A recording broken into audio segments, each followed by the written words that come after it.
నోటిఫికేషన్కి సంబంధించి important dates చూసుకున్నట్లయితే 21 మార్చ్ నుంచి అప్లికేషన్స్ అనేవి మనకి స్టార్ట్ అయినవి. సో 19th ఏప్రిల్ వరకు ఆన్లైన్లో అప్లై చేసుకోవచ్చు.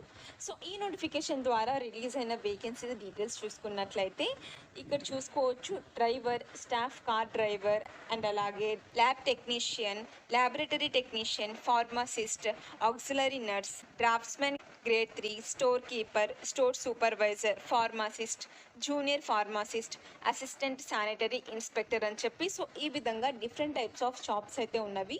అవన్నీ కూడా డిఫరెంట్ డిపార్ట్మెంట్స్లో అయితే మనకి ఉన్నవన్నమాట. ఇక్కడ చూసుకోవచ్చు. ఎక్స్ కంట్రోల్ డిపార్ట్మెంట్లో వచ్చేసరికి డ్రైవర్ ఉద్యోగాలు అండ్ అలాగే లాక్యూతా డిపార్ట్మెంట్లో కూడా స్టాఫ్ కార్ డ్రైవర్, డైరెక్టరేట్ విజిలెన్స్లో కూడా స్టాఫ్ కార్ డ్రైవర్. సో ఈ విధంగా డిపార్ట్మెంట్ వైజ్గా మనకి డిఫరెంట్ జాబ్స్ అయితే ఇచ్చేశారు. సో టోటల్ వేకెన్సీస్ కనుక చూసుకున్నట్లయితే మనకి 414 వేకెన్సీస్ ఉన్నవండి. సో అన్ని క్యాస్ట్ల వారికి కూడా వీళ్ళు వేకెన్సీస్ అనేవి ఇవ్వడం జరిగింది. సో అందరూ కూడా అప్లై చేసుకోవచ్చు. సో ఇక్కడ మనం పోస్ట్ డీటెయిల్స్కి సంబంధించి క్వాలిఫికేషన్స్ ఏ విధంగా ఉండాలి సో అవన్నీ చూసుకుందాం.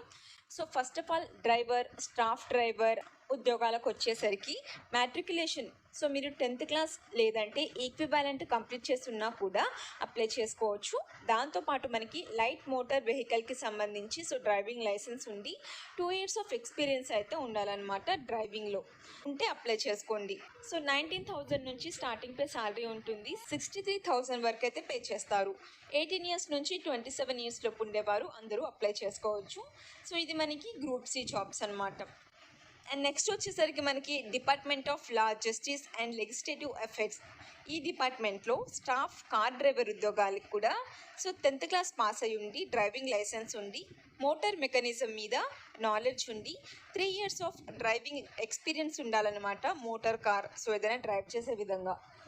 వీటికి కూడా శాలరీ అండ్ అలాగే ఏజ్ డీటెయిల్స్ సేమ్ ఉంటుంది. నెక్స్ట్ కూడా మనకి లోక్యూటా, అందులో స్టాఫ్ డ్రైవర్ ఉద్యోగాలకు కూడా సేమ్ క్వాలిఫికేషన్, 10th క్లాస్ ఉంటే సరిపోతుందన్నమాట.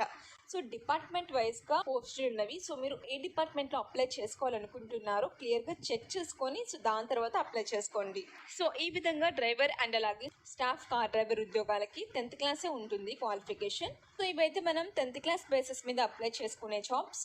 సో ఇంకా డిఫరెంట్ జాబ్స్ అయితే ఉన్నవి, వాటికి డిఫరెంట్ క్వాలిఫికేషన్స్ ఉండాలి. సో ఇక్కడ మనకి ల్యాబ్ టెక్నీషియన్ ఉద్యోగాలు అయితే ఉన్నవి. దీనికి వచ్చేసరికి ఎవరైతే బీఎస్సీ కంప్లీట్ చేస్తున్నారో లేదంటే 10th మెట్రికులేషన్ లేదంటే సెకండరీ స్కూల్లో సో సైన్స్ అనేది సబ్జెక్టుగా ఉండి లేదంటే డిప్లొమా ఇన్ ఎంఎల్టీ కంప్లీట్ చేస్తున్నా అప్లై చేసుకోవచ్చు. 3 years of experience as lab assistant in any group of these laboratories అని చెప్పి కింద కొన్ని ల్యాబొరేటరీస్ ఇచ్చేశారు. సో అందులో మీకు ఎక్స్పీరియన్స్ అనేది ఉండాలన్నమాట. అండ్ నెక్స్ట్ వచ్చేసరికి ల్యాబ్ టెక్నీషియన్. దీనికి మీరు 10th క్లాస్ లేదంటే ఈక్వివాలెంట్ కంప్లీట్ చేసిండి డిప్లొమాలో ఎంఎల్టీ ఉంటే కనుక అప్లై చేసుకోవచ్చు. 1 year ఆఫ్ ఎక్స్పీరియన్స్ అడుగుతున్నారు. 29,000 వరకు శాలరీ అనేవి ఉంటుంది. సో ఇక్కడ ల్యాబొరేటరీ టెక్నీషియన్ కూడా same qualification. Next one pharmacist. So దీనికి మీరు 10th క్లాస్ మస్ట్గా పాస్ అయి ఉండాలి. దాంతోపాటు మనకి ఫార్మసిస్ట్ లేదంటే డిస్పెన్సర్ విత్ రికగ్నైజ్డ్ ఫార్మసీ కౌన్సిల్లో రిజిస్టర్ అయి ఉండాలన్నమాట మనం. దాంతోపాటు 2 years of experience in pharmacist లేదంటే డిస్పెన్సర్. సో ఎక్స్పీరియన్స్ కూడా అడుగుతున్నారు. నెక్స్ట్ ఫార్మసిస్ట్ కూడా సేమ్ క్వాలిఫికేషన్ మనకి.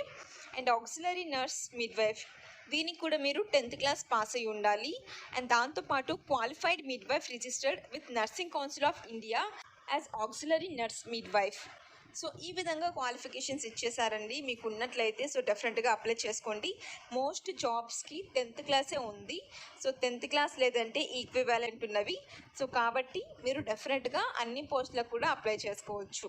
సో అప్లికేషన్స్ అన్నీ కూడా మనం ఆన్లైన్లోనే అప్లై చేసుకోవాలి. అఫీషియల్ వెబ్సైట్ లింక్ ఇక్కడ ఇచ్చేసారు అండ్ నేను కూడా డిస్క్రిప్షన్లో ప్రొవైడ్ చేస్తాను. 19th ఏప్రిల్ లోపు అప్లికేషన్స్ అనేవి పెట్టుకోవాల్సి ఉంటుంది. అండ్ అప్లికేషన్ ఫీజ్ డీటెయిల్స్ చూసుకున్నట్లయితే అందరూ కూడా 100 రూపీస్ అప్లికేషన్ ఫీజ్ పే చేయాలి. ఎవరైతే SC, ST, PWBD, ex servicemen candidates ఉన్నారో వారు ఎటువంటి అప్లికేషన్ ఫీజ్ అయితే పే చేయని అవసరం లేదు. సో ఈ అన్ని పోస్టులకి సెలక్షన్ ప్రాసెస్ ఏ విధంగా ఉంటుందంటే మనకి రిటన్ ఎగ్జామ్ అయితే కండక్ట్ చేస్తారండి. సో రిటన్ ఎగ్జామ్ ఏ విధంగా ఉంటుంది, ఏ టాపిక్స్ ఉంటుంది అని చెప్పి సో ఇక్కడ మనకి ఒక టేబుల్ అయితే ఇచ్చేశారు. సో అవన్నీ కూడా మీరు చెక్ చేసుకోవచ్చు. అండ్ ప్రతి పోస్ట్కి మనకి ఏజ్ రిలాక్సేషన్స్ కూడా ఉంటుంది. ఎస్సీ ఎస్టీ క్యాండిడేట్స్కి 5 ఇయర్స్, ఓబీసీకి 3 ఇయర్స్, పీడబ్ల్యూబీడీ క్యాండిడేట్స్కి 10, 15, 13 ఇయర్స్ ఈ విధంగా ఉంటుంది. సో ఎవరైతే రిటర్న్ ఎగ్జామ్లో క్వాలిఫై అవుతారో సో వాళ్ళనే సెలెక్ట్ చేసుకోవడం జరుగుతుందన్నమాట. సో క్వాలిఫికేషన్ పర్సంటేజ్ చూసుకున్నట్లయితే ఎగ్జామ్లో జనరల్ క్యాండిడేట్స్ లేదంటే ఈడబ్ల్యూఎస్ క్యాండిడేట్స్ అందరూ 40% ఆఫ్ మార్క్స్తో క్వాలిఫై అవ్వాలి. OBC candidates 35%, SC ST PH PWD candidates 30% of మార్క్స్తో క్వాలిఫై అవ్వాల్సి ఉంటుంది. సో ఈ నోటిఫికేషన్ అయితే మనకి government of NCT of Delhi subordinate service selection board నుంచి అయితే వచ్చేసింది. సో కేవలం 10th క్లాస్ అర్హతతోనే మనం ఈ జాబ్స్ అన్నిటికీ అప్లై చేసుకోవచ్చు.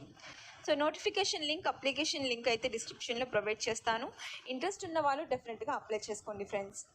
సో వీడియో నచ్చినట్లయితే లైక్ చేసేయండి and me friends and family members కూడా సో ఈ వీడియో అనేది షేర్ చేయండి. అండ్ ఫస్ట్ మన ఛానల్ ఎవరైతే విజిట్ చేస్తున్నారో సబ్స్క్రైబ్ చేసుకోండి. ఇటువంటి డైలీ న్యూ జాబ్ అప్డేట్స్ కోసం పక్కన ఉన్న బెల్ ఐకాన్ని యాక్టివేట్ చేసుకోండి. సో ఈ వీడియో కనుక నచ్చినట్లయితే లైక్ చేయండి అండ్ ఫస్ట్ టైం మన ఛానల్ చూస్తున్న వాళ్ళు సబ్స్క్రైబ్ చేసుకోండి అండ్ పక్కన ఉన్న బెల్ ఐకాన్ని కూడా యాక్టివేట్ చేసుకోండి. Thank you for watching.